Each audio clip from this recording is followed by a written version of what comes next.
हरि ओम भूतानि दुर्गा भुवनानि दुर्गा त्रियो नरः सापि पशुश्च दुर्गा यद् यद् हि दृश्यं खलु सैव दुर्गा दुर्गा स्वरूपाद् परं न किंचित। श्रीमद्देवी भागवत महापुराण को प्रथम स्कंद को 7औं अध्यायमा सुतजी महाराजले बताउँदै जानुभयो। दुवै वीरलाई क्रोधको मुद्राका साथमा देखेर सबै शास्त्रका ज्ञाता ब्रह्माजी साम दाम दण्ड भेद आदि नीतिको माध्यमद्वारा युद्ध कसरी समाप्त गर्न सकिन्छ भन्ने विषयमा त्यो प्रकारको उपायको चिन्तन गर्दै गर्दै गर्दै अगाडि बढ्नुभयो। यसरी ब्रह्माजीले मनमा नै भन्नुभयो, यी दानवहरूको वास्तविक शक्ति कति छ म जान्दिन। नीतिशास्त्र अनुसार जसको बल थाहा पाइँदैन त्यसका साथमा युद्ध लड्नु उचित हुँदैन। यदि मैले यसबेला अत्यन्त मातेका यी दानवहरूको बिन्ती गर्दछु भने त्यसबाट मेरो कायरता प्रकट हुनेछ। आफ्नो शक्तिहीनता प्रकट गरेपछि यी दुवै मध्ये कुनै एउटाले मेरो वध गर्नेछ। यी दानवहरूका साथमा कुन नीति अपनाउने हो भन्ने कुरा मैले जान्दिन। यसबेला न त दानको नीति काम लाग्छ न त भेदको नीति काम लाग्छ। यसबेला मेरा निमित्त उचित हुनेछ कि मैले शेषनागमा सुत्नुभएका भगवान चतुर्भुज विष्णुलाई जगाऊं। उहाँले नै मेरो विपत्तिलाई हरण गर्नुहुनेछ।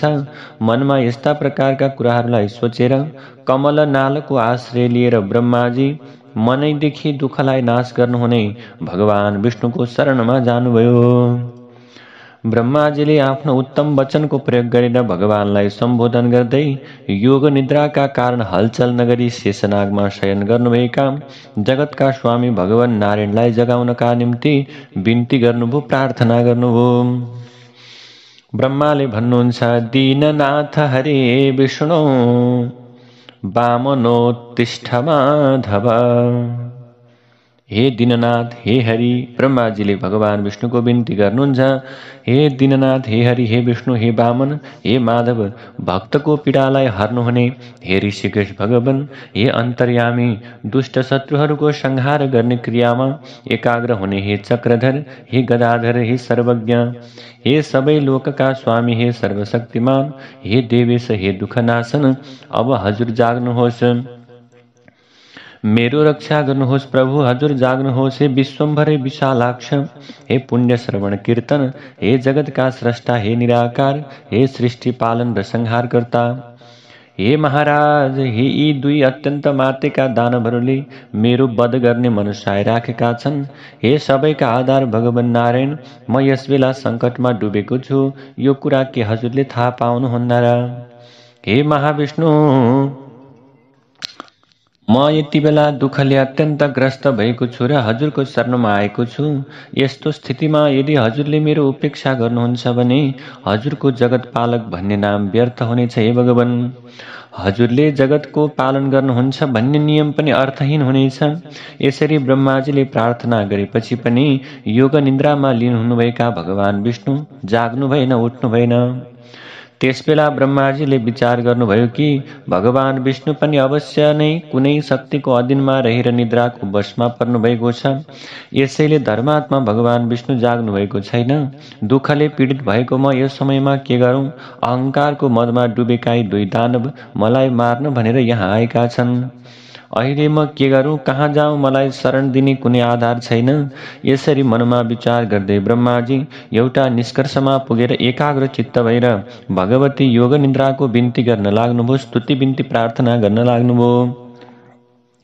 ब्रह्माजीले आफ्नो मनमा दृढ विचार लिनुभयो कि कुनै महाशक्ति नै मेरो रक्षा गर्न समर्थ हुनेछन्, जसले भगवान विष्णुलाई पनि अचेत र निष्पन्द बनाएकी छन्। यस लोकमा जसरी मरेका प्राणीलाई शब्द आदि गुणहरूको आभास हुँदैन, त्यसै गरी नै निन्द्राका कारण आफ्ना आँखा बन्द गर्नुभएका भगवान विष्णु पनि केही जान्न सक्नुहुन्न। मैले अनेक थरी प्रार्थना गर्दा, स्तुति बिन्ती गर्दा पनि भगवान विष्णुले निन्द्राको त्याग गर्नु भएन। यसैले म यो निष्कर्षमा पुगेँ कि निद्रा भगवानको अधीनमा छैन, अपितु निद्राले भगवानलाई वशमा पारेको छ। जुन मानिस जसको बसमा परेको छ त्यो निश्चय नै उसको दास बन्दछ। अतः योग निद्रा नै लक्ष्मीका स्वामी भगवान विष्णुकी स्वामिनी हुन गएकी छन्। जुन शक्तिले सागरकी छोरी लक्ष्मीको बसमा रहने भगवान विष्णुलाई पनि आफ्नो बसमा पारेकी छन्, तिनै शक्तिले निश्चित रूपमा यस संसारलाई आफ्नो अधीनमा लिएकी छन्। ब्रह्मा विष्णु शङ्कर सावित्री लक्ष्मी एवं पार्वती पनि उनै शक्तिको अधीनमा छौँ, यसमा कुनै सन्देह छैन। भगवान विष्णु पनि जुन शक्तिको बसमा परेर विवश भएर त्यसरी सुत्नु भएको छ जसरी एउटा सामान्य प्राणी सुतेको हुन्छ। अब अरू महापुरुषको विषयमा के नै भन्न सकिन्छ र?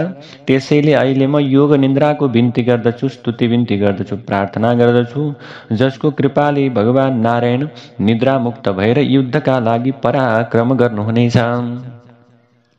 त्यसपछि ब्रह्माजीले भगवान विष्णुको अङ्गमा व्याप्त रहेकी योग निन्द्राको बिन्ती गर्न थाल्नुभयो।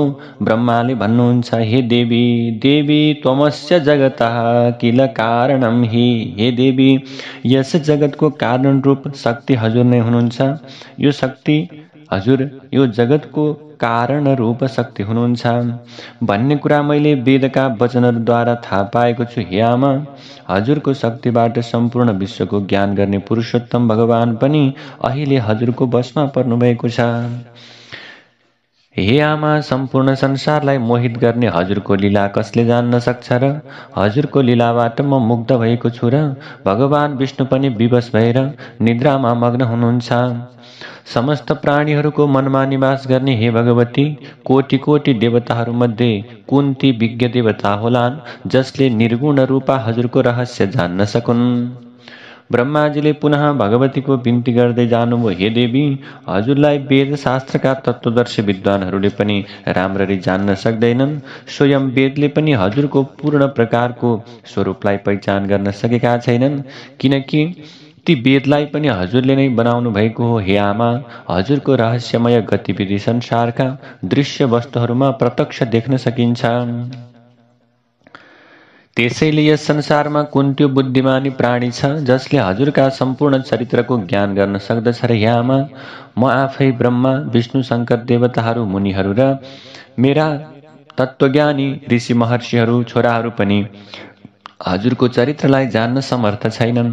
सम्पूर्ण संसारमा हजुरको महिमा वर्णन गर्न सक्ने कुनै प्राणी छैन। हे देवी, यज्ञहरूमा वेदका ज्ञाता विद्वानहरूले हवन गर्दा हजुरको स्वाहा भन्ने नामको उच्चारण नगरेमा देवताहरूले आफ्नो यज्ञ भाग प्राप्त गर्न सक्दैनन्। यसैले हजुर नै देवताहरूको भरण पोषण गर्ने आमा हुनुहुन्छ। हे देवी, पहिलेदेखि नै हजुरले विभिन्न अवसरमा दैत्यहरूद्वारा भएका कारण पैदा गरिँदा हाम्रो रक्षा गर्नुभएको छ। जसरी पहिले हाम्रो रक्षा गर्नुभएको थियो त्यसरी नै अहिले पनि हाम्रो रक्षा गर्नुहोस्। म हजुरको शरणमा आएको छु। हे देवी, हे वरदायिनी, मधुका साथमा रहेको भयानक दैत्य कैटवलाई देखेर म अत्यन्त व्याकुल भएको छु। हे देवी, हजुरकी योगमायाले भगवान विष्णुका शरीरका सबै अङ्गलाई आफ्नो बसमा लिएकी छन्। त्यसैले भगवान विष्णुले पनि मेरो विपत्ति थाहा पाउनु भएको छैन। हे करुणामयी, हजुरले यस बेला संसारका प्रथम देवता भगवान नारायणलाई मुक्त गरिदिनुहोस्, अथवा आफैले यी दुई महादैत्यहरूको वध गरिदिनुहोस्। हे भगवती, यी दुई उपायमध्ये हजुरलाई जुन उचित लाग्छ हजुरले त्यो गर्नुहोस्। हे देवी, मन्दबुद्धि भएका प्राणीहरूले हजुरको विशिष्ट महिमा जान्दैनन्, ती त विष्णु र शङ्करको मात्र आराधना गर्दछन्। हे आमा, आज प्रत्यक्ष प्रमाणको रूपमा हजुरको महिमा अनुभव गरिरहेको छु कि भगवान विष्णु पनि गहिरो निद्राको वशमा परेर सुतिरहनु भएको छ। हजुरको शक्तिको वशमा पर्नुभएका नारायणलाई उहाँकै धर्मपत्नी सागरकी छोरी लक्ष्मीले पनि जागा गराउन सक्नुहुन्न। हे योगमाया, मलाई लाग्दछ कि हजुरले नै बलपूर्वक लक्ष्मीलाई पनि शयन गर्न विवश गरिदिनु भएको छ, किनकि अहिले लक्ष्मी पनि जाग्नु भएको छैन। हे जगदम्बा, यस संसारमा ती प्राणी धन्य छन् जसले हजुरका चरण कमलमा भक्तिभाव राख्दछन्, अरू देवताको उपासना छोडेर हजुरको ध्यानमा लीन रहन्छन्, हजुरलाई नै सम्पूर्ण कामना पूरा गराउने कामधेनु र सम्पूर्ण संसारकी आमा मानेर भजन गर्दछन्। त्यसैले हे आमा यस समयमा बुद्धि, कान्ति, यश, शुभवृत्ति आदि गुण भगवान विष्णुलाई छोडेर कहाँ गए होलान्? हे भगवती, अति स्वाभिमानी भएकी हजुरको शक्तिबाट भगवान विष्णु पनि अहिले योग निद्राको वशमा पर्नु भएको छ। व्यापक प्रभाव भएकी हजुर नै जगतकी एकमात्र शक्ति हुनुहुन्छ। यो सम्पूर्ण दृश्य हजुरद्वारा नै रचिएको होला। यहाँ हामीले जे कुराको अनुभव गर्दछौँ त्यो हजुरको लीला मात्र हो आमा। जसरी कुनै अभिनेताले आफैले बनाएको नाट्यमा अभिनय गर्दछ, त्यसरी नै हजुरले पनि आफैद्वारा बनाइएको मोहको जालमा अनेक थरी लीला गर्नुहुन्छ। सर्वप्रथम योगको आरम्भमा हजुरले भगवान विष्णुको सृष्टि गर्नुभयो। सबैको पालन गर्नका लागि उहाँलाई निर्मल ज्ञान शक्ति प्रदान गर्नुभयो। यसरी विष्णुको रचना गरेर हजुरले सम्पूर्ण संसारको रक्षा गर्नुभयो। अहिले उहाँ भगवान विष्णुलाई निद्रा विवश तुल्याएर सुताइदिनु भएको छ। हे आमा, हजुरलाई जे उचित लाग्दछ त्यो निसन्देह हजुर गर्नुहुन्छ। हे भगवती, हजुर जगतकै कारण हुनुहुन्छ, हजुर जगतकै आधार हुनुहुन्छ। हे आमा, मधुर कैटवले अत्यन्त दुःख दिइरहेका छन्, तिनीहरूबाट मैले कसरी पार पाउने होला? ब्रह्माजीले बिन्ती गर्नुहुन्छ। पुनः ब्रह्माजीले भन्नुहुन्छ, हे प्रभु, हे माताजी, आज हजुरको अद्भुत चरित्रको ज्ञान भएको छ। सम्पूर्ण जगतको रचना गरेर हजुर त्यसभित्र स्वेच्छापूर्वक विहार गर्नुहुन्छ। फेरि आफूले रचना गरेको जगतलाई आफैभित्र समाहित गर्नुहुन्छ। यदि हजुरले मेरो नाश गर्न चाहनुहुन्छ भने पनि यसमा कुनै विचित्र रहस्य छैन। हे देवी, अब हजुर जाग्नुहोस्। हे देवी, अत्यन्त प्रकारले बिन्ती गर्न थाल्नुभयो। हजुरले आफ्नो इच्छाअनुसार मलाई मार्नुहुन्छ भने पनि मार्नुहोस्, अथवा यी दुई दैत्यहरूलाई मार्न चाहनुहुन्छ भने पनि मार्नुहोस्, अथवा भगवान विष्णुलाई जगाइदिनुहोस्। उहाँ जाग्नुभयो भने उहाँले नै यी दुई दैत्यहरूको वध गर्नुहुनेछ। यो सबै परिपञ्च मिलाउन हजुर मात्रै यो संसारमा के हुनुहुन्छ? समर्थ हुनुहुन्छ। यसरी ब्रह्माजीले अत्यन्त आपतमा परेर भगवतीको बिन्ती गरेपछि, प्रार्थना गरेपछि तामसी नामकी देवी विष्णुको शरीरबाट प्रकट भएर ब्रह्माजीका समक्षमा आएर उभिनुभयो। त्यसपछि अतुलनीय तेज भएका विष्णुका समस्त अङ्गलाई छाडेर योग निद्रा पनि मधुर कैटभको संहार गर्नको लागि बाहिर प्रकट हुनुभयो। योग मायाको प्रभावबाट मुक्त हुनुभएका भगवान नारायणले शरीर अब जब चेतनाले सम्पन्न भयो भगवान नारायणको, त्यसबेला विष्णुको दर्शन पाएर ब्रह्माजीलाई ठूलो प्रसन्नताको प्राप्ति भयो। यसरी प्रथम स्कन्धको 7औं अध्यायलाई विश्राम गरेर 8औं अध्यायमा ऋषिहरूले प्रश्न गर्नुहुन्छ, हे महानुभाव, यो कथा सुन्दा हामीलाई विचित्र प्रकारको सन्देह लागेको छ। हे बुद्धिमान सुतजी, वेद शास्त्र पुराण र बुद्धिमान मानिसहरूको नित्य अवधारणा यो छ कि ब्रह्मा विष्णु र शिव यी 3 देवता नित्य देवता हुन्। यस ब्रह्माण्डमा यी देवताभन्दा ठूलो कुनै पनि प्रकारको तत्त्व छैन। यस्तो प्रकारको हामीले जानकारी पाएका छौँ। ब्रह्माजीले जगतको सृजन गर्नुहुन्छ, विष्णुले संसारको पालन गर्नुहुन्छ, शङ्करले प्रलयकालमा यस सृष्टिको संहार गर्नुहुन्छ। अतः यी 3 देवता नै सृष्टि, पालन र संहारका कारण हुन्। ब्रह्मा विष्णु र शिव एउटै मूर्तिका 3 रूप हुन्। यिनीहरूले क्रमशः रजोगुण, सत्वगुण र तमोगुणले युक्त भएर आफ्ना आफ्ना कार्य गर्दछन्। उक्त 3 देवताहरू मध्ये माधव, पुरुषोत्तम, आदिदेव, जगन्नाथ आदि नामबाट पुकारिनुहुने श्रीहरि सर्वोत्तम देवता हुनुहुन्छ। उहाँ नै प्रभु, यो सबै संसारमा प्रभु सबै कार्य सम्पन्न गर्नका निम्ति समर्थ हुनुहुन्छ। उहाँको तेजको उपमा दिन सकिँदैन। अनुपम तेज भएका भगवान नारायण भन्दा उत्तम, सबै कर्म गर्न समर्थ अरू कुनै पनि छैनन्। त्यस्ता जगतका स्वामी विष्णुलाई योगमायाले आफ्नो वशमा पारेर कसरी निन्द्रामा मग्न गराइन्, त्यसबेला भगवान विष्णुको चेतना अथवा विज्ञान कता हरायो? उहाँको जीवनको चेष्टा कहाँ लुप्त भयो? हे प्रभु, हामीलाई ठूलो सन्देह लागेको छ। हजुरले यस विषयमा यथोचित समाधान गर्ने कृपा गर्नुहोस्। जुन शक्तिको विषयमा हजुरले बताइसक्नु भएको छ, जुन शक्तिले भगवान विष्णुलाई पनि पराजित गरेको कुरा हजुरले हामीलाई भन्नुभएको छ, ती शक्ति को हुन्? कहाँबाट प्रकट भएकी हुन्? तिनमा ब्रह्मा विष्णु र शिवभन्दा ठूलो शक्ति कसरी आयो?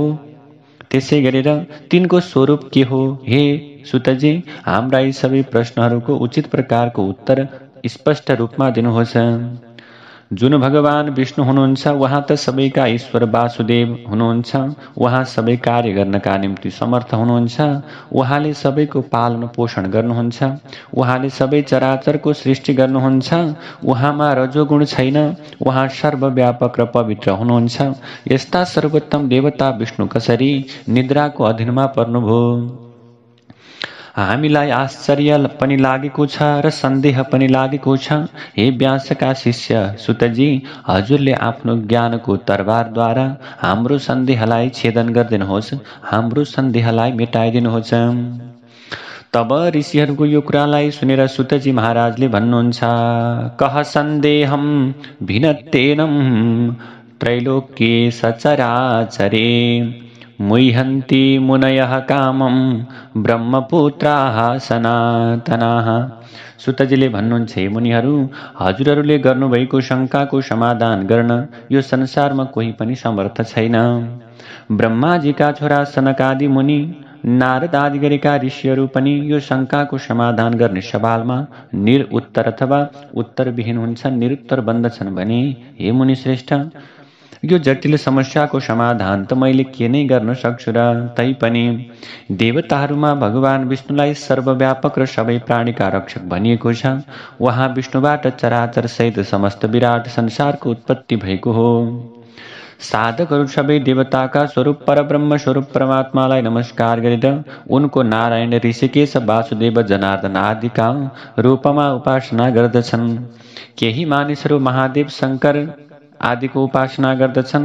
सबै वेदहरू त्र्यम्बक, पञ्चमुख, कपर्दी आदि भगवानको बिन्ती गर्दछन्। हे सौनकादि 88,000 ऋषिहरू, वैदिक विद्वानहरू पनि नित्य प्रातःकालमा, मध्याह्नकाल र सायंकालमा सूर्य आदि नामबाट सन्ध्या गर्दा अनेक प्रकारका बिन्तीहरू पढेर उनै परमात्माको प्रार्थना गर्दछन्। सबै वेदहरूमा सूर्योपासनालाई उत्तम मानिएको छ। सूर्यलाई परमात्मा भनिएको छ। वेदहरूमा वेदका ज्ञाताहरूले अग्निदेवताको पनि धेरै स्तुति गरेका छन्। यसै गरी त्रिलोकका स्वामी इन्द्र, वरुण, वायु आदि प्रकारका देवताहरूको स्तुति गरिएको छ। जसरी गङ्गा नदी अनेक धाराहरूमा विभक्त भएर बग्दछिन्, त्यसरी नै भगवान विष्णु पनि सबै देवताहरूमा विद्यमान हुनुहुन्छ भन्ने कुरा ऋषि महर्षिहरूले बताएका छन्। बुद्धिमान विद्वानहरूले 3 प्रकारका मुख्य प्रमाण मानेका छन्। एउटा प्रत्यक्ष प्रमाण, दोस्रो अनुमान प्रमाण, तेस्रो शब्द प्रमाण। न्यायशास्त्रका पण्डितहरूले 4 थरीका प्रमाण मानेका छन्। प्रत्यक्ष प्रमाण, अनुमान प्रमाण, त्यस्तै गरी उपमान प्रमाण र शब्द प्रमाण। तर अरू मीमांसा आदि शास्त्र जान्ने विद्वानहरूले अर्थापत्ति प्रमाणलाई जोडेर 5 प्रकारका प्रमाण मानेका छन्। यसरी पुराणका विद्वानहरूले सम्भव र ऐतिह्य समेत 7 प्रकारका प्रमाण मानेका छन्। यी सबै प्रमाणहरूद्वारा पनि नजानिने जुन तत्त्व छ त्यसलाई परब्रह्म भनेर भनिन्छ। अब प्रभु, यसैले यस विषयमा बुद्धि, शास्त्रको ज्ञान र निश्चय गर्न सक्ने जुक्तिद्वारा सत्य तथ्यको विषयमा राम्ररी विचार गरेर कुनै पनि कुराको अनुमान गर्नु पर्दछ। उत्तम मार्गमा हिँड्ने मानिसहरूले दृष्टान्त दिएर प्रत्यक्ष चेतनाको चिन्तन गर्नु पर्दछ। बुद्धिमान मनुष्यले आफूले सम्झेको कुरा दृष्टान्तहरूद्वारा अरूलाई पनि सम्झाउँछन्। प्रायः सबै पुराण र विद्वानहरू भन्दछन् कि ब्रह्मामा सृष्टि गर्ने शक्ति, विष्णुमा पालन गर्ने शक्ति, शिवमा संहार गर्ने शक्ति, सूर्यमा प्रकाश छर्ने शक्ति, शेषनाग र कछुवामा पृथ्वीलाई धारण गर्ने शक्ति स्वभावतः रहेको हुन्छ।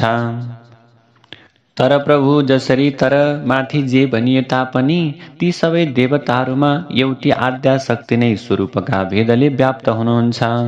भगवती शक्ति नै अग्निमा तातोपन र वायुमा सञ्चार शक्ति लिएर विचरण गर्नुहुन्छ। कुण्डलिनी शक्ति छैन भने शिव शब्दको ई झिक्ता सब हुन्छ, अथवा शक्ति बिना शिव पनि असमर्थ हुन्छन्। विद्वानहरू शक्ति नभएको जीवलाई निर्जीव र असमर्थ भन्दछन्। हे मुनिगण, ब्रह्मा ब्रह्मादेखि लिएर घाँससम्मका सबै पदार्थ यस संसारमा शक्ति बिना सर्वथा निन्दनीय हुन्छन्। किनकि चर र अचर सबैमा शक्ति नै विराजमान हुन्छन् र कार्य गर्दछन्। शक्ति नभएको मानिसले कहिल्यै पनि शत्रुमाथि विजय प्राप्त गर्न सक्दैन, डुलफिर गर्न सक्दैन, अरू त के कुरा भोजन गर्नसम्म पनि सक्दैन। सर्वत्र व्याप्त रहने आदि शक्ति नै ब्रह्माका रूपमा चिन्नुहुन्छ।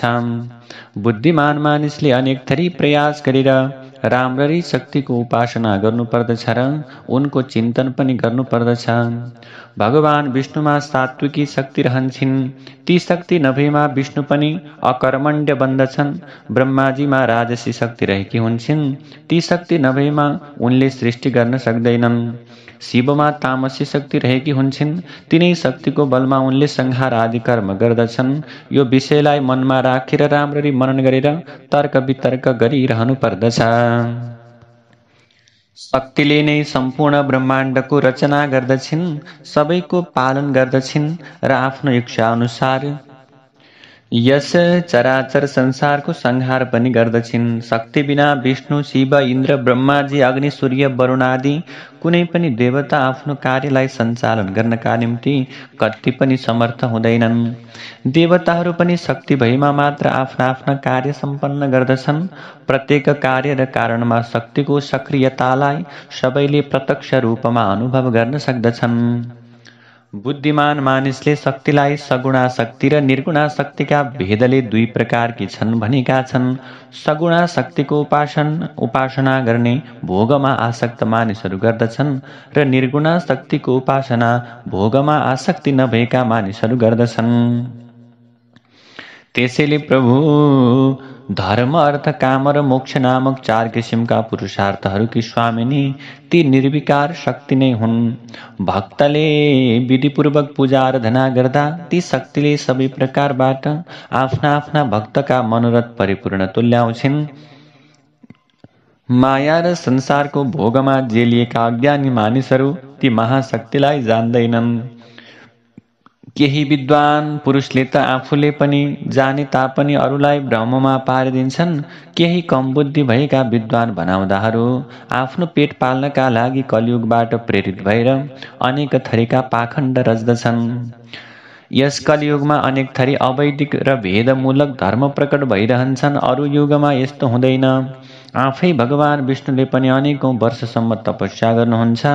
ब्रह्माजी र शिवजीले पनि त्यसै गरी पटक पटक तपस्या गर्नुहुन्छ। यी तीनवटै देवताले निश्चित नै कुनै आफूभन्दा माथिल्लो तत्त्वको प्राप्तिका लागि कठोर प्रकारको तपस्या गर्दछन्। आफ्नो इच्छा पूरा गराउनका निम्ति ब्रह्माजी, विष्णु र शिव यी तीनै देवताले सदैव अनेक अनेक प्रकारका यज्ञहरूको आयोजना गरेका छन्। ब्रह्मा नामबाट पुकारिने जो पराशक्ति, जुन परमात्माकै रूपमा रहेकी छन्, तिनलाई नित्य र सनातन मानेर सधैँ मनद्वारा ब्रह्माले पनि के गर्दछन्? भगवतीको ध्यान गर्दछन्। शास्त्रको अध्ययन गरेर हजुरहरूले शक्तिमा विश्वास गर्नुहोस् र सेवा पनि गर्नुहोस्, किनकि शक्ति सबैभन्दा ठुली हुन् भन्ने कुरा सबै शास्त्रको अध्ययन गरेर राम्ररी निश्चय गर्न सकिन्छ। त्यसैले प्रभु, यो गुप्त रहस्य मैले भगवान वेदव्यासका मुखबाट सुनेको हुँ भनेर सुतजीले 28,000 ऋषिहरूलाई भन्दै जानुभयो। नारदजीले अब प्रभु उहाँले नारदजीबाट सुन्नुभएको हो, व्यासले नारदजीबाट सुन्नुभएको हो। नारदजीले चाहिँ आफ्ना पिता ब्रह्माजीका मुखबाट सुन्नुभएको हो र ब्रह्माजीले भगवान विष्णुबाट सुन्नुभएको हो। त्यसैले विद्वान पुरुषहरूले अरूका कुरा नसुनेर कुनै विषयमा पनि ढुलमुल हुने किसिमको भावना नराखेर दृढ निश्चय नगरिकन शक्तिको उपासना गर्नुपर्दछ। त्यसैले प्रभु दृढ निश्चय भएर आफूमा विश्वासपूर्वक शक्ति नै उपासनाका केन्द्र हुन् अथवा शक्तिको उपासना गर्नुपर्दछ भन्ने बुझेर शक्तिको उपासना गर्नुपर्दछ। शक्ति नभएका असमर्थ पुरुषहरूको व्यवहार त प्रत्यक्ष नै देखिन्छ। भनाइको तात्पर्य यो के हो भने शक्तिहीन व्यक्तिले केही पनि गर्न सक्दैनन्। यसैले सर्वत्र व्याप्त हुनुहुने आदिशक्ति जगदम्बा भगवतीलाई जान्न र बुझ्नका निम्ति सधैँ नै प्रयत्न गरिरहनु पर्दछ। यसरी प्रथम स्कन्दको 8औं अध्यायलाई विश्राम गरेर अब हामी 9औं अध्यायमा प्रवेश गर्दैछौँ। 9औं अध्यायमा सुतजीले भन्नुहुन्छ, हे मुनिहरू, संसारका गुरु भगवान विष्णुको शरीरबाट निद्रादेवी प्रकट हुनुभयो। त्यसबेला भगवानका नेत्र, मुख, नाक, भुजा, हृदय, छातीबाट निक्लिएकी तामसी शक्ति आकाशमा गएर उभिन् अनि भगवान विष्णु पनि हाई गर्दै उभिनुभयो। त्यसबेला भगवान विष्णुले भयभीत भएर काँपिरहेका ब्रह्माजीलाई देख्नुभयो अनि महातेजस्वी विष्णुले बादलको गर्जन जस्तो गम्भीर वचन उच्चारण गर्दै भन्नुभयो। भगवान विष्णुले भन्नुहुन्छ, हे ब्रह्माजी, तपस्या छाडेर हजुर यहाँ किन आउनुभयो? हजुर यति धेरै मलिन र चिन्तित किन हुनुहुन्छ? हजुरको अनुहारमा चिन्ताको भाव प्रष्ट देखिएको छ, त्यसैले हजुर किन चिन्तित हुनुभयो? यो कुरालाई सुनिसके पछाडि ब्रह्माजीले भन्नुहुन्छ, त्वत्कर्णमलजौ देव दैत्यौ च मधुकैटभौ हन्तुं मां समुपायातौ घोररूपौ महाबलौ। ब्रह्माजीले भन्नुहुन्छ, हजुरको कानको मैलबाट दुईवटा महादानवहरू प्रकट भएका छन्। ती दानव अत्यन्त डरलाग्दा र धेरै बल भएका छन्। ती दुईको नाम मधु र कैटभ हो। ती दानवहरूको डरका कारण म हजुरको नजिकमा आएको छु। जगतका स्वामी हे वासुदेव, म भयभीत र कर्तव्य विमूढ भएको छु, मेरो रक्षा गर्नुहोस्। यो कुरालाई सुनेपछि विष्णुले भन्नुहुन्छ, हे ब्रह्माजी, अब हजुरले डर मान्नु पर्दैन। ती दुवैको मृत्यु नजिकैमा छ, त्यसैले ती दुवै दानवसँग म युद्ध गर्न भनेर आएको छु, अथवा मेरा निम्ति उनीहरू मसँग युद्ध गर्न भनेर ती दानवहरू आएका छन्। म ती दुवै दानवहरूको वध गर्नेछु, हजुरले चिन्ता लिनु पर्दैन। यसरी भगवान विष्णुले ब्रह्माजीलाई सम्झाइरहँदा ती मदमत्त बलशाली दैत्यहरू ब्रह्माजीलाई खोज्दै खोज्दै त्यहाँ आइपुगे। ती दैत्यहरू महासागरको जलमा बिना कुनै आधार निश्चिन्त भएर उभिरहेका थिए। तिनीहरूले ब्रह्माजीलाई भन्दछन्, तिमी भागेर यी विष्णुका नजिकमा किन आयौ? हे ब्रह्मा, यदि तिम्रो हिम्मत छ भने हामीसँग लडाईँ गर। तिम्रा देवताले हेर्दा हेर्दै हामीले तिमीलाई मारिदिनेछौ, हामीले तिम्रो वध गरिदिनेछौँ, त्यसैले तिमी हामीसँग युद्ध गर। त्यसपछि शेषनागको शय्यामा शयन गर्ने यी पुरुषलाई पनि हामीले मारिदिनेछौँ, यसैले तिमीले हामी दुई दाजुभाइसँग युद्ध गर। युद्ध गर्न डराउँछौ भने म हजुरहरूको सेवक हुँ प्रभु, म हजुरहरूको दास हुँ भनेर आत्मसमर्पण गर। मधु र कैटभका त्यस्ता कुरालाई सुनेर भगवान विष्णुले भन्नुभयो, हे दानवेन्द्र, तिमी दुवैले मसँग आफूले चिताए अनुसारको युद्ध गर। जति सक्छौ लड, म तिमी दुवै दाजुभाइकै घमण्डलाई चूर्ण चूर्ण बनाइदिनेछु। हे दैत्य हो, तिमीहरू दुवैको लड्ने इच्छा छ र आफूलाई ठुलो वीर सम्झन्छौ भने मेरा नजिकमा आएर लड। त्यसैले हे मधु र कैटभ नाम गरेका दैत्यहरू, तिमीहरू दुवैको लड्ने इच्छा छ र आफूलाई ठुला वीर सम्झन्छौ भने मेरा नजिकमा आएर लड। भगवान विष्णुका कुरालाई सुन्ने बित्तिकै ती दैत्यहरूका आँखा रिसले राता राता भए। निराधार जलमा उभिएका ती दुवै दानव युद्ध गर्नका निम्ति तयार भए। सर्वप्रथम मधु नामक दैत्य रिसाएर भगवान विष्णुका साथमा युद्ध गर्नका निम्ति अगाडि बढ्यो। कैटभ भन्ने आफ्नो ठाउँमा उभिएर रह्यो। दुवै मदमत्त वीरहरूको जस्तै मधु र विष्णुको बाहु युद्ध भयो। भगवानसँग लड्दा लड्दै मधु नामक दानव थाक्यो। त्यसबेला कैटभ भएर अथवा कैटभ चाहिँ त्यहाँ गएर भगवानसँग लड्न लाग्यो। यसरी रिसाएका र मदले मातेका ती दुवै दानवहरू परम प्रतापी भगवान विष्णुसँग पालै पालो गरेर बाहु युद्ध गर्न लागे। दानवहरूका साथमा भएको भगवान विष्णुको त्यो युद्धलाई ब्रह्माजी र आकाशमा रहेकी आदिशक्ति भगवतीले हेरिरहनु भएको थियो। धेरै दिनसम्म युद्ध गर्दा पनि ती दुवै दैत्य नथाकेपछि भगवान विष्णुको मनमा ग्लानि पैदा भयो। यसरी युद्ध गर्दा गर्दै 5000 वर्षको व्यतीत भयो। 5000 वर्ष बिते। त्यसबेला भगवान विष्णुले यी दुवै दैत्यलाई कसरी मार्ने हो भन्ने विषयमा उपायको चिन्तन गर्न थाल्नुभयो। भगवान विष्णुको मनमा आयो कि मैले 5000 वर्षसम्म यी दानवहरूका साथमा युद्ध गरेँ, तर पनि यी डरलाग्दा दानवहरू थाकेनन्। म भने थाकेँ, यो निकै आश्चर्यको कुरा भएको छ। मेरा पराक्रम र बल कहाँ गए? यी दुवै दानव मसँग लडेर पनि स्वस्थ छन्। यसको कारण के हो? यस विषयमा अब मैले राम्ररी विचार गर्नुपर्नेछ।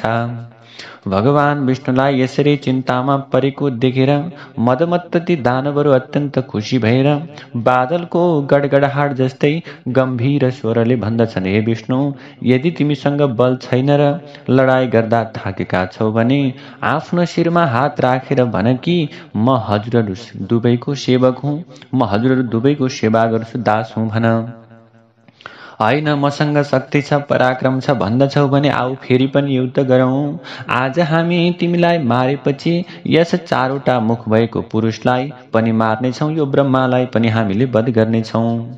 महासागरमा विराजमान हुनुभएका र अत्यन्त उदार चित्तले सुहाउनुभएका भगवान विष्णुले दानवहरूका कुरालाई सुनेर सामनीति अनुसार मीठा वचनले भन्नुभयो। भगवान विष्णुले भन्नुहुन्छ, थाकेका, डराएका, शस्त्र अस्त्र फ्याँकेका, भूमिमा लडेका वीर र बालकहरूमाथि योद्धाहरूले प्रहार गर्न हुँदैन भन्ने सनातन धर्म हो। मैले त यहाँ 5000 वर्षसम्म युद्ध गरेँ। म एक्लै छु, तिमीहरू दुई दाजुभाइ बराबर बल भएका वीर छौ। तिमीहरूले बीचबीचमा पालो फेर्छौ र विश्राम गर्ने मौका पनि पाउँछौ। मैले भने एक्लै लडिरहनु परेकाले विश्राम गर्न पाएको छैन। यसबेला मलाई केही पनि अन्य प्रकारको कुराको चिन्ता छैन। म केही बेर थकाइ मेट्नु छ, त्यसपछि लड्नेछु, यसमा कति पनि शङ्का गर्नु पर्दैन। तिमीहरू मदले मातेका छौ, बलवान छौ र विश्राम गरिरहेका छौ। अब फेरि विश्राम गर। मैले पनि केही बेर विश्राम गरेपछि पुनः युद्धको न्याय अनुसार मैले पुनः युद्ध गर्नेछु। भगवान विष्णुको कुरालाई सुनेर दुवै दानव युद्ध गर्ने इच्छा केही बेरलाई थाती राखेर एकान्तमा गएर विश्राम गर्न लागे। ती दुवै दानवलाई आफूभन्दा धेरै टाढा विश्राम गरेको देखेर चारबाहु भएका भगवान विष्णु एक्लै ती दानवहरूसँग कसरी मार्न सकिएला, तिनीहरूलाई कसरी वध गर्न सकिएला भन्ने विषयमा विचार गर्न लाग्नुभयो। ध्यानको अवस्थामा विष्णुले विचार गर्नुभयो। विचार गरिसकेपछि उहाँलाई थाहा भयो कि यी दुवै वीरहरूलाई भगवतीको इच्छा मृत्युको वरदान दिनुभएको छ। दुवै वीरहरूलाई, यो मधु र कैटवलाई भगवतीले इच्छा मृत्युको वरदान दिनुभएको छ। त्यसैले दुवैजना जति लडे पनि थाक्दैनन्।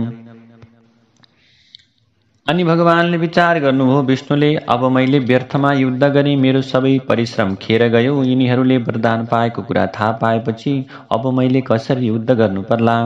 युद्ध गरिन भने यी दुवै दानव यहाँबाट कसरी हट्नेछन्? यिनको नाश भएन भने देवीको हातबाट वरदान पाएका कारण अजेय बनेका यी दैत्यले सधैँ नै सबैलाई दुःख दिइरहनेछन्।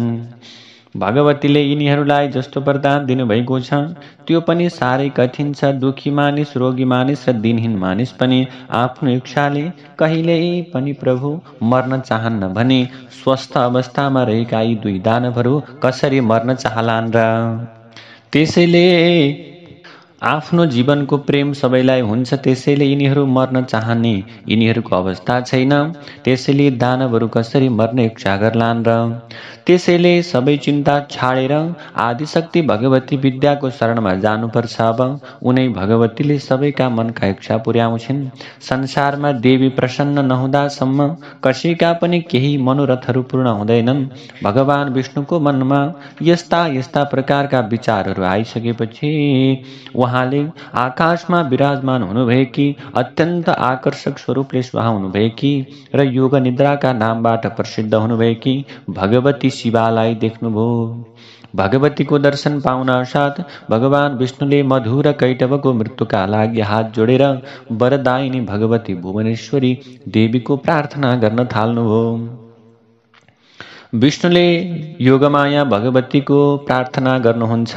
नमो देवी महामाये सृष्टि संहारकारिणी अनादि निधने चण्डी भुक्ति मुक्ति प्रदे शिवे। हे देवी, हे महामाया, हे सृष्टि संहार र पालन की स्वामिनी, हे आदि र अन्त्य नभएकी हे चण्डी भगवती, हे भुक्ति र मुक्ति दिनेवाली शिवा भगवती, हजुरलाई नमस्कार गर्दछु। हे देवी, म हजुरका सगुण र निर्गुण रूप दुवैलाई जान्दिन। हजुरका असंख्य र अद्भुत चरित्रलाई म कसरी जान्न सक्छु र? मैले आज हजुरको विचित्र प्रभावको अनुभव गरेको छु। हजुरद्वारा प्रेरणा प्राप्त गरेर योग निद्रामा लीन भएको र अचेत अवस्थामा रहेको मैले हजुरको विशिष्ट प्रभाव जान्ने अवसर पाएँ। मलाई ब्रह्माजीले धेरै प्रयास गरेर पटक पटक जगाउने कोसिस गर्नुभएको थियो। मेरा 6वटै इन्द्रियको शक्ति खुम्चिएका कारण म जाग्न सकिनँ। हे अम्बिका, त्यसबेला म हजुरकै प्रभावबाट बेहोस भएको थिएँ। अहिले हजुरले ममाथि रहेको प्रभाव खिच्नु भएको छ अनि म जाग्न पाएँ। मैले ती दुई दानवका साथमा युद्धका अनेक शैली अँगालेर युद्ध गरेँ। त्यस युद्धमा म आफै थाकेँ, तर मेरा शत्रु दानव थाकेनन्, किनकि तिनीहरूलाई हजुरले अमोघ प्रकारको वरदान दिनुभएको थियो। ती योद्धा दानव ब्रह्माजीलाई मार्न भनेर आए। त्यसबेला मैले द्वन्द्व युद्ध गर्न आह्वान गरेँ। हे मानव प्रदायिनी भगवती, त्यसबेला मैले महासागरको बीचमा रहेर ती दुई दानवसँग घोर प्रकारको युद्ध गरेको थिएँ। पछि मैले थाहा पाएँ कि हजुरले ती दानवलाई इच्छा मरणको वरदान दिनुभएको छ। यस्तो कुरा थाहा पाइसकेपछि आज म आफ्ना भक्तलाई शरणमा लिने जगदम्बा हजुरको शरणमा आएको छु। हे आमा, अब हजुरले मेरो सहायता गर्नुपर्दछ। युद्ध गर्दा गर्दा थाकेर म खिन्न भएको छु। देवताहरूको वेदना हरण गर्ने हे भगवती, हजुरको वरदान पाएर ती दुई दानव अत्यन्त घमण्डी भएका छन्। ती दुवैले मलाई मार्न चाहन्छन्। अब मैले के गरौँ, कहाँ जाऊँ? भगवान विष्णुले यसरी प्रार्थना र प्रणाम गरेपछि मुस्कुराइरहेकी भगवतीले उहाँलाई भन्नुभयो, हे देवदेव, हे हरि, हे विष्णु, हजुरले फेरि उनीहरूका साथमा युद्ध गर्नुहोस्। यी दुई दानवलाई छलपूर्वक मोहमा पारेर मात्र मार्न सकिन्छ। मैले आफ्नो बाङ्गो नजरले यी दुईलाई मोहित गरिदिनेछु। हे नारायण, जब मैले आफ्नो मायाबाट यी दानवलाई मोहित गराउनेछु, त्यसबेला हजुरले अविलम्ब यी दुई दानवको वध गर्नुहुनेछ। प्रेम रसले परिपूर्ण देवीका वचनलाई सुनेर भगवान विष्णु महासागरको बीचमा युद्धस्थलमा आएर उभिनुभयो। उहाँ भगवानलाई त्यहाँ आएको देखेर युद्ध गर्न चाहने ती महाबली दैत्य पनि भगवानका सामुमा आए। भगवान विष्णुलाई आफ्नै सामुमा देखेर प्रसन्न हुँदै भन्न लागे, हे चतुर्भुज, पर्खनुहोस्, पर्खनुहोस्। जय र पराजय दैवको हातको खेल हो, त्यसैले आज तपाईले हामीसँग युद्ध गर्नै पर्छ। युद्धमा जो बलवान हुन्छ त्यसैले विजय प्राप्त गर्छ, किन्तु कहिलेकाहीँ सौभाग्यवश निर्बल व्यक्तिले पनि विजय प्राप्त गर्न सक्दछ अथवा निर्बल व्यक्ति पनि कहिलेकाहीँ विजयी हुन सक्दछ। हजुर जस्ता महापुरुषलाई जय र पराजयमा हर्ष र शोक गर्नुपर्ने केही छैन। हजुरले दानवका शत्रु बनेर प्राचीन समयमा धेरै दैत्यहरूलाई पटक पटक हराउनु भएको छ। अहिले तपाईँ हामीसँग लड्दै हुनुहुन्छ, तर तपाईँको हालत हेर्दा हजुर लड्नुभन्दा पहिले नै पराजित भइसक्नु भएको छ। भगवानलाई आफ्ना मनका कुरा सुनाएर ती दुवै दैत्य युद्ध गर्नका निम्ति तयार भए। युद्ध आरम्भ भइसकेपछि विचित्र कर्म गर्न सक्ने भगवान विष्णुले यी दुवैलाई मार्ने अवसर यही हो भन्ने ठानेर दुवै दानवमाथि कसिएको मुड्कीको प्रहार गर्नुभयो। त्यसपछि ती दुई दानवले पनि भगवान विष्णुमाथि मुष्टि प्रहार गरे। यसरी दुवै पक्षको भयंकर युद्ध भयो। दुवै महाबली वीरहरूलाई युद्ध गरिरहेको देखेर नारायणले दीन नयनले भगवतीतर्फ हेर्नुभयो। विष्णुको यस्तो करुणामय अवस्थालाई देखेर राता राता आँखा गराउनु भएकी भगवती दुवै दैत्यहरूमाथि दृष्टिपात गरेर हाँस्न थाल्नुभयो। भगवतीले कामबाण जस्तै आकर्षक मन्द मुस्कानले युक्त र प्रेम भावपूर्वक परिपूर्ण आफ्ना कटाक्षद्वारा ती दुई वीरमाथि प्रहार गर्न थाल्नुभयो। भगवती देवीको कटाक्षलाई देखेर ती पापी मधुर कैटव सम्मोहित भए अनि कामान्ध पनि भए। ती दानवहरूले आफूमाथि भगवतीले विशेष कृपा गर्नुभयो भन्ने कुरा अनुभव गरे। यी सुन्दरीसँग कति बेला प्रभु हामीसँगै विहार गर्न पाउँछौँ भन्ने भावनाले उनीहरू पीडित हुन थाले।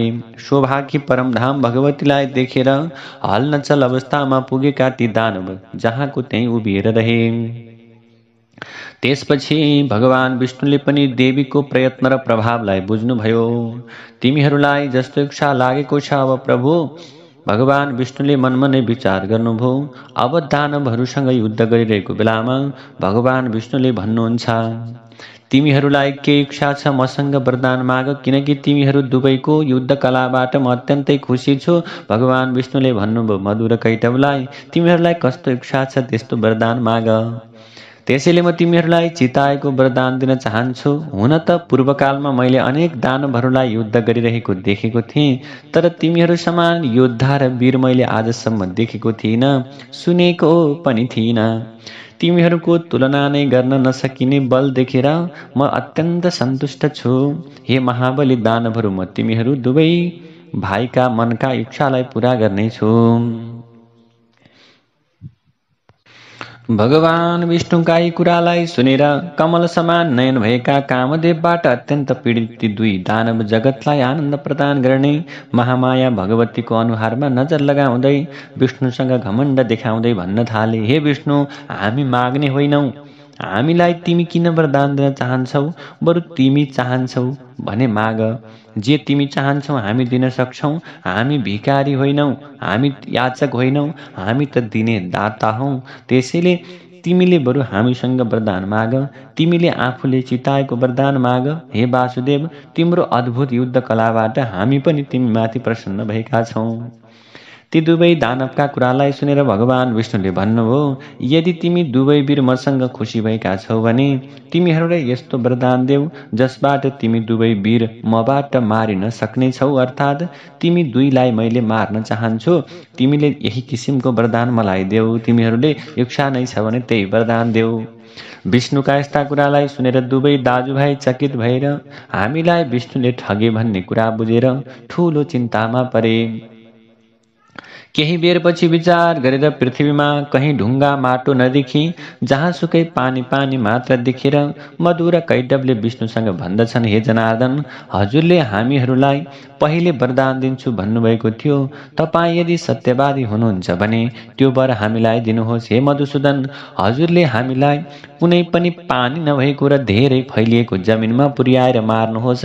त्यस्तो जमिनमा मात्र हामी मर्न सक्छौँ, अन्यथा हामी मर्दैनौँ। हे नारायण, हजुरले आफ्नो वचनलाई साँचो तुल्याउनुहोस्। त्यसबेला भगवान विष्णुले आफ्नो सुदर्शन चक्र सम्झनुभयो र हाँस्दै ती दानवसँग भन्नुभयो, हे महानुभाव, निर्जल र फैलाबाट भएको जमिनमा लगेर नै मैले आज तिमी दुवै दानवहरूलाई मार्नेछु। जहाँ निर्जल र अत्यन्त फैलावट भएको सुन्दर ठाउँ हुनेछ। भगवानले यसो भनिसकेपछि आफ्ना दुवै जङ्गा फैलाएर पानीमाथि नै जमिन देखाइदिनु भयो भगवानले र ती दुवै दैत्यहरूलाई भन्नुभयो, हे दैत्यहरू, मेरो जङ्घामा पानी छैन, यहाँ ठोस पृथ्वी मात्र छ। त्यसैले तिमीहरूले यसै जङ्घामाथि आफ्ना आफ्ना शिरलाई राख। यसो गर्नाले आज म र तिमीहरू दुवै सत्यवादी सिद्ध हुनेछौँ। भगवान विष्णुका तथ्यपूर्ण वचनलाई सुनेर आफ्नो मनमा केही बेर विचार गरेर ती दुवै दैत्यले आफ्नो शरीर बढाएर 400 कोश लम्बाइ र चौडाइ भएको विशाल तुल्याए। भगवान विष्णुले पनि आफ्नो जङ्गालाई बढाएर 800 कोशका बनाइदिनु भयो।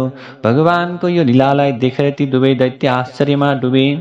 अरू अब उपाय नदेखेर ती दुवै दैत्यले आफ्ना आफ्ना टाउका भगवानको अद्भुत जङ्गामाथि राखिदिए। त्यसै बेला प्रतापी भगवान विष्णुले आफ्नो सुदर्शन चक्र घुमाएर जङ्गामाथि तेर्सिएका ती दुई विशाल दानवलाई शिरलाई काटेर ती दुवै विशाल दानवका शिरलाई काटेर शरीरदेखि पाखा तुल्याइदिनु भयो। जब दुवै दैत्य मधु र कैटव मारिए त्यसबेला तिनका शरीरको बोसोबाट सागर ढाकियो। हे मुनिहरू, त्यसै बेलादेखि पृथ्वीको नाम पनि मेदिनी भयो। मधु र कैटवको बोसोबाट बनेका कारण माटोलाई खान हुँदैन भनेर भनिएको छ। हे ऋषिहरू, हजुरहरूले मधु र कैटवको बारेमा जस्ता प्रश्न गर्नुभएको थियो ती प्रश्नको ठिक उत्तर मैले दिएको छु। बुद्धिमान मानिसहरूले सदा सर्वदा महामाया भगवतीको उपासना गर्नुपर्दछ। उहाँ पराशक्ति हुनुहुन्छ। उहाँको आराधना देवता र दानवहरूले पनि गर्दछन्। भगवती बाहेक अरू कुनै पनि ठुला देवता स्वर्ग मर्त्य र पातालमा छैनन्। यो सर्वदा सत्य कुरा हो र वेदको एवं शास्त्रको निष्कर्ष पनि यही हो कि सगुण अथवा निर्गुण जुनसुकै रूपमा भए तापनि आद्याशक्ति भगवतीको पूजा र आराधना सधैँ सबैले गरिरहनु पर्दछ। जय जय श्रीमद्देवी भागवते महापुराणे प्रथम स्कंदे हरिकृत मधु कैटभ वध वर्णनम नाम नवमो विश्राम नारायण हरि हरि। देवी प्रपन्नार्ति हरे प्रसीद प्रसीद मातर जगतोऽखिलस्य। प्रसीद विश्वेश्वरि पाहि विश्वं त्वमीश्वरी देवी चराचरस्य। ॐ ह्रीं भुवनेश्वर्यै नमो